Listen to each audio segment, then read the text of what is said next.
What's up mga ka-keepers? Panibagong vlog na naman. Ngayon ay ipapakita ko sa inyo ang aking mga alagang gapi. Ito nga pala ang AFR or Albino Full Red. Ito nga pala ang male ng AFR or Albino Full Red. At ito naman ang female ng AFR. At sa tingin ko mga ka-keepers ay malapit na naman itong mag-drop. Kung makikita ninyo ay malaki na naman ang tiyan niya. Nag-drop na din pala tong AFR ko noong nakaraang panglinggo. I-update ko na lang kayo mga ka-keepers sa mga fry nito.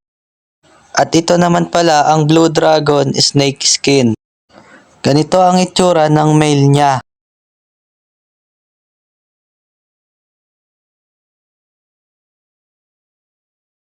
At ganito naman ang itsura ng female ng Blue Dragon.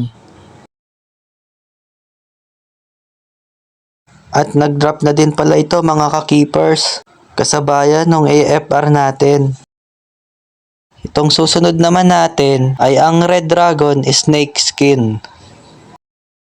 Ganito nga pala ang itsura ng male ng Red Dragon. At ito naman ang female ng Red Dragon. Nag-drop na din pala ito mga ka-keepers. Bibigyan ko na lang kayo ng update sa mga fry ng guppies natin. Ito naman pala ang P-Dirt Koi or ang Platinum Dumbo Air Red Tail Koi. Ito ang male. At ito naman ang female. Nag-drop na din pala ito. Yung pinakita ko sa inyo noong unang vlog ko. Sa tingin ko, malapit na naman ito mag-drop. Itong susunod naman natin ay ang full gold. At ito naman ang itsura ng male niya.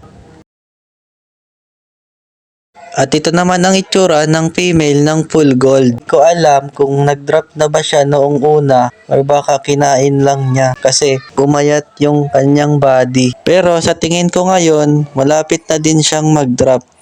Ganito naman pala ang itsura ng male ng Dwarf Panda.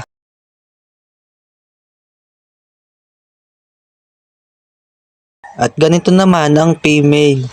Nag-drop na din pala ito mga ka-keepers. Kaya lang sa kasamaang palad, nasipa ko ang lagayan ng mga fry nito. At nag-shoot ang mga fry nito sa daanan ng tubig papunta sa kanal. Pero may naiwan naman kaso bilang lang. Ito naman ang metal black lace. Ganito naman ang itsura ng male niya.